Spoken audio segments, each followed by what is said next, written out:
I'm Gregory Floyd, President Local 237 Teamsters. With me, a very special and interesting guest, Councilmember Justin Brannan. Born and raised in Brooklyn, the son of a record salesman and early childhood educator. After attending Fordham University, where he studied journalism, Justin embarked on a career as a professional musician. His band released several albums and toured the world, traveling over 50 countries across 5 continents. While working at New York City radio station, Brannan got involved in union organizing and fought to recover unpaid wages for his coworkers. He then served as chief of staff to his predecessor, Councilmember Vincent Gentili, and director of intergovernmental affairs at the Department of Education, where he helped oversee the expansions of the universal pre-K.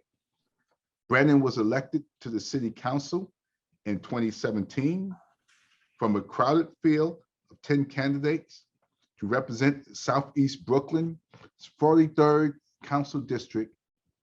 He was re-elected to a 2-year term in 2021, where he now serves as chairman of the Finance Committee, a longtime believer in the importance of making good government work effectively and to create opportunities for working middle-class families. Brannan has vowed to always fight for the little guy. Councilmember Brannan, welcome to Reaching Out. Thank you, President Floyd. It's great to see you again. Thanks for having me. I really appreciate the opportunity. Thank you. Now, our radio audience can't see this, but the audience on YouTube can see a couple of pictures behind you.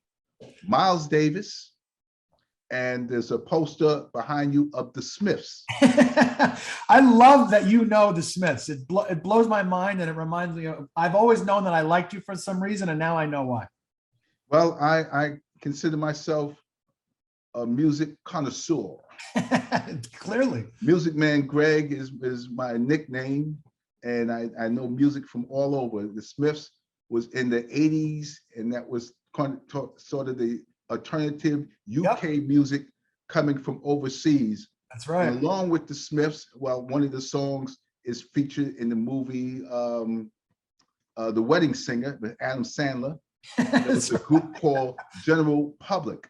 Oh, sure. Whenever you've done that, and before General Public, I believe they had another name. They were called, what was General Public called? Oh, I don't remember. I can't think of it, but they changed their name to General Public. So they had some nice hits. So those guys coming out of that era. So I remember that era. That's good. That's very good trivia. Yeah. And I can't think of it now, but I will. I think there were people in General Public who were in Dexy's Midnight Runners and the Specials. Oh, but that wasn't the name. But that's good. Dexy's Midnight Run. Come on, Eileen. Come on, Eileen. That's right. Yeah. But I can't think of the group, but I will one day think of it. I will think of it. So you think of the beat? I can't. All right, we'll think of it. So many songs. Next episode. So long ago. Before we close, I may think of it. All right. So you are the Finance Committee Chair. That's right. Chairman on the City Council. The City Council's budget was adopted, but not without some controversy, especially regarding the $215 million in cuts to the education. Can you tell us what is going on with that? The controversy, where it is right now, as this radio show is being aired, and it will probably change afterwards, but there's been a judge's decision to halt that portion of the budget. Can you tell us what's going on? Sure. So we knew back in February, the budget process starts in earnest really in January, right? It's a 6-month process that ends with a budget adoption in June before the new fiscal year starts July 1st. So back in February, when we had our initial preliminary budget hearings, we were aware that the DOE was, forecasting a $215 million cut due to federal stimulus funds, COVID emergency funds that are running out. Now, a $215 million cut in February in the colossal multi-billion-dollar DOE budget is really in the abstract. And I don't think that, speaking candidly, I don't think that any of my colleagues really understood the exponential impact of that small gap would make until schools got their budgets for September. And the timing of that was not ideal because we had already done a lot of months and months of negotiations with the mayor in negotiating a budget, including that $215 million gap. But again, because it was within this colossal, $30 billion DOE budget, it was very much abstract, and it wasn't clear to us what the effects were going to be on the classroom. Now, the issue really has become, the real issue now is not about getting another one-shot check and filling this gap, because ultimately, if we don't fix the FSF, which is the Fair Student Funding Formula, if we don't fix that formula, we're going to continue pouring water into a leaky bucket.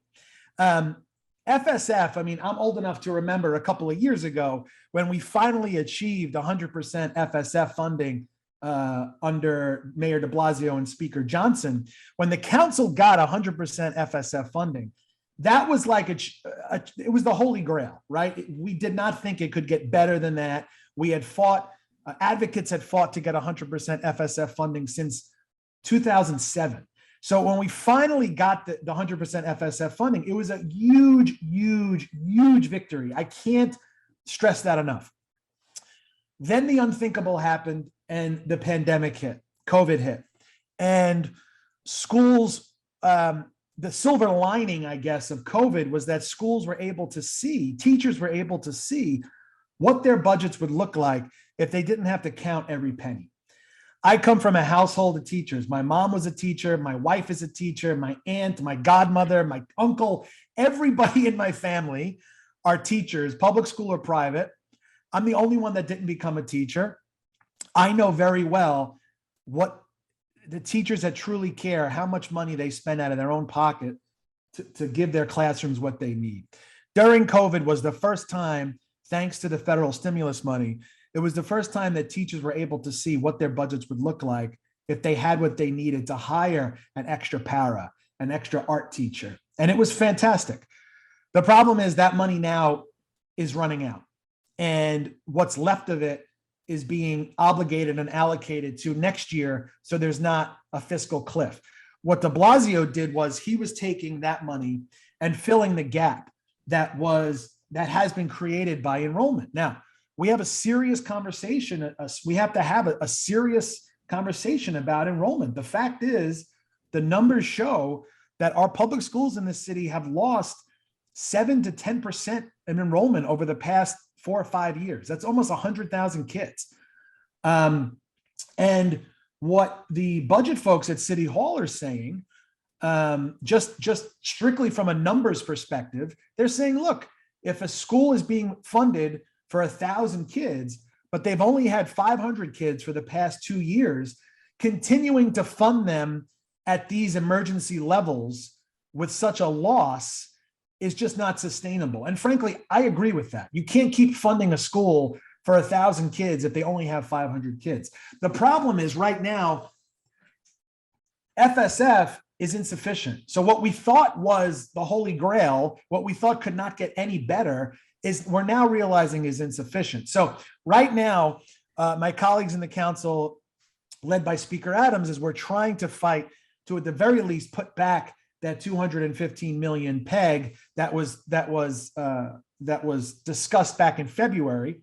and that we saw in the budget that we just passed, put that back, and then live to fight another day to work with our partners in Albany to fix this formula. Because going forward, constantly writing a check to fill this hole is just not the answer. It's not sustainable. We have to have a serious conversation about enrollment. We also have to have a serious conversation about the FSF formula, in that certain schools need to be weighted differently. Just because a school has lost enrollment doesn't mean that the school now should be in danger of losing all of their teachers or losing all of their art teachers. Art and music in public school is a huge personal issue for me.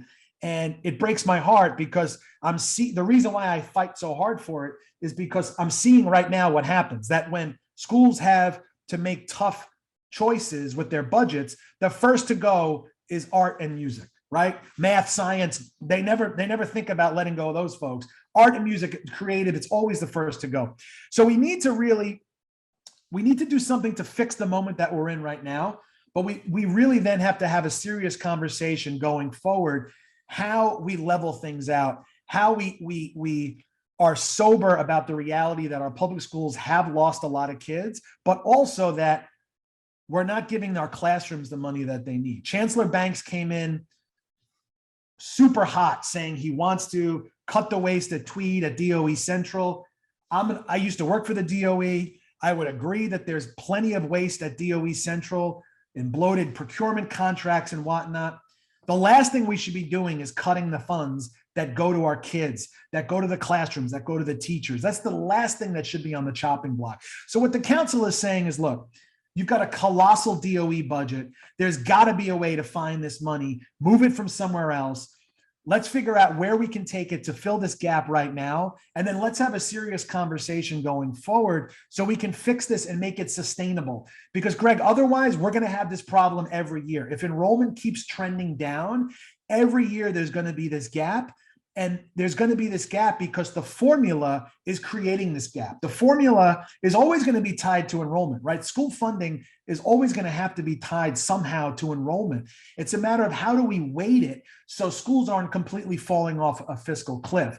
And that's what we're trying to do. I think it's just as important to fix a problem right now and address a problem right now as it is to look to the future and make sure that you're taking a long view, so that we're not in the same situation again next summer when we're trying to pass the FY24 budget. So this lawsuit has sort of put things on pause as we figure out, how that plays out, as the mayor's side figures out how that plays out. But right now, we're trying to work out a deal with the administration to fill this hole for FY23, and then to live to fight another day, and to do the right thing by our public schools. I'm a public school kid. I want our teachers to have what they need to teach our kids.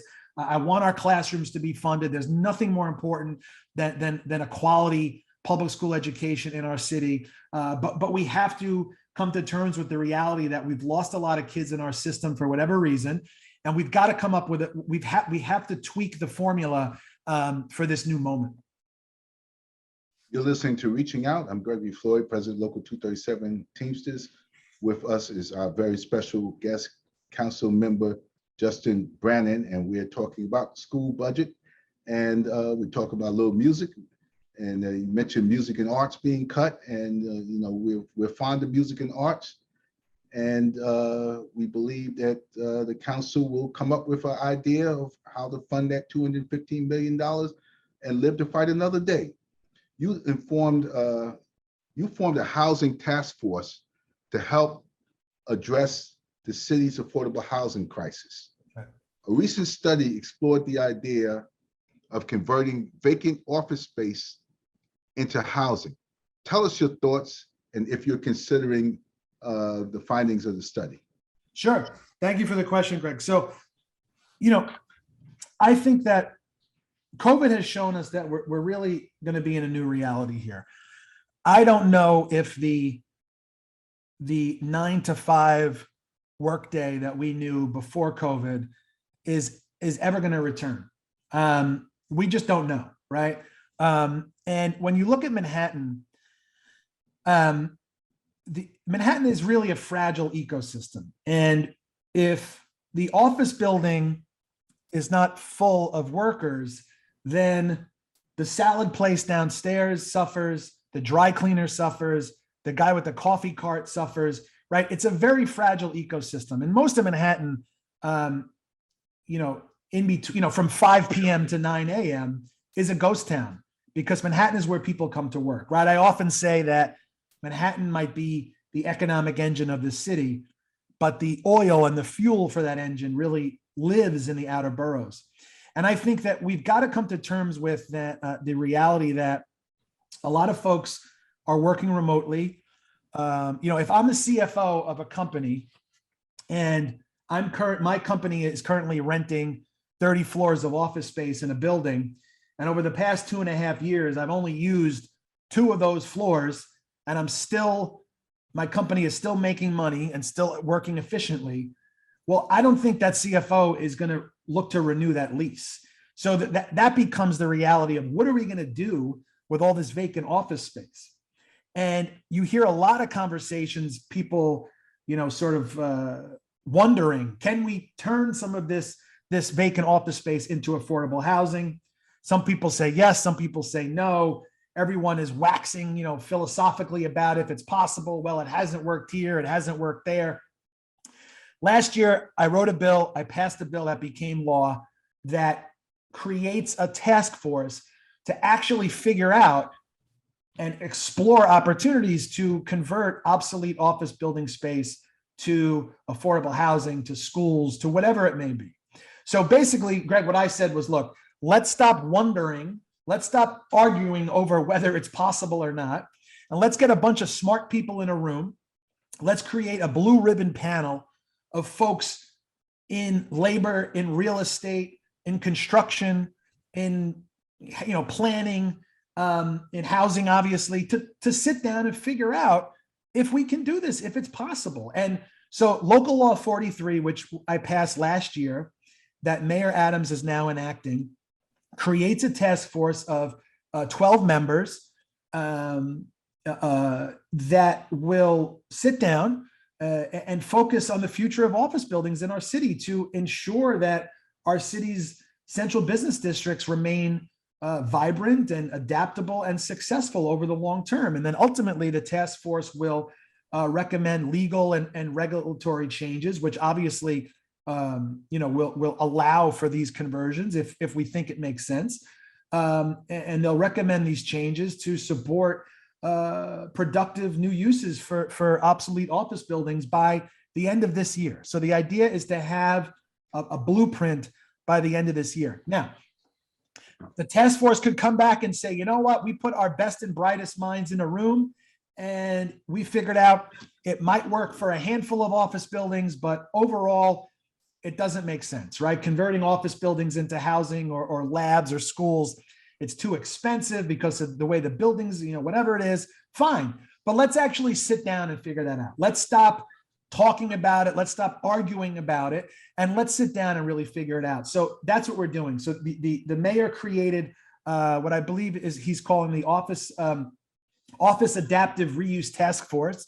And it puts together a bunch of really smart minds in a room to figure this out. And let's see, right? Because otherwise, I don't know that these massive office buildings are coming back. And if we have a serious housing crisis, an enduring housing crisis, why would we let any vacant shelter sit empty if we have a housing crisis? Let's find a way to use these buildings and to turn these buildings into something useful. So I'm optimistic, but I'm also I'm a pragmatist and I'm a realist. And if the task force comes back and says, look, we looked at it, it's too expensive, it doesn't make sense, fine.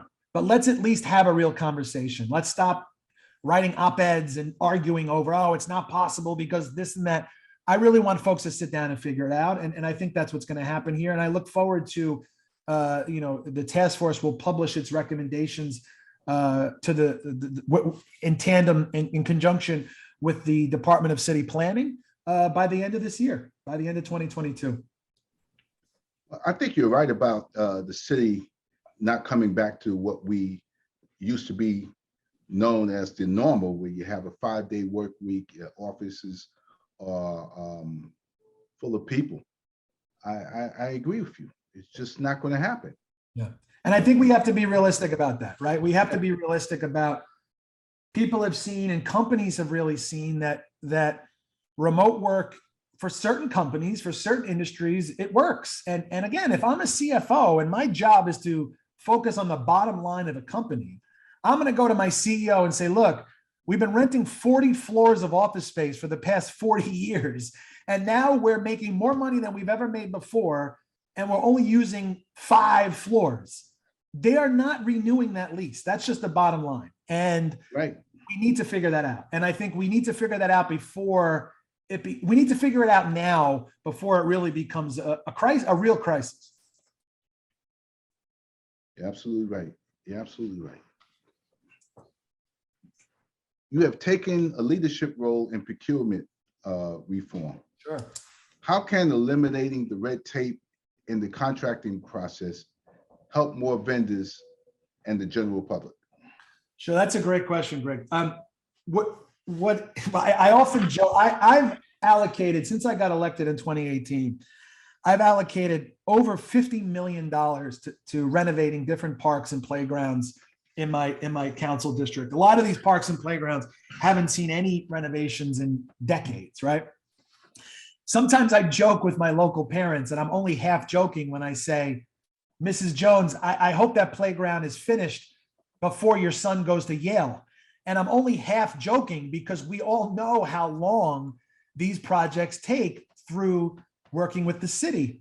And procurement reform is just not a sexy issue. It's not something that people get elected on. It's not something that people are interested in talking about, but it's actually, it should be a sexy issue. It should be something people want to talk about because it affects so many of us, and it affects taxpayers, where my job as a council member is to get as much of a return on that investment for my constituents, for taxpayers in my district. And if I'm bringing back all this money, but nothing is actually getting done because everything is taking so long, people get angry at me, and rightfully so. But there's no excuse for it, because what's happening now, and like, for instance, you've seen articles about how much it costs to build a bathroom in a park.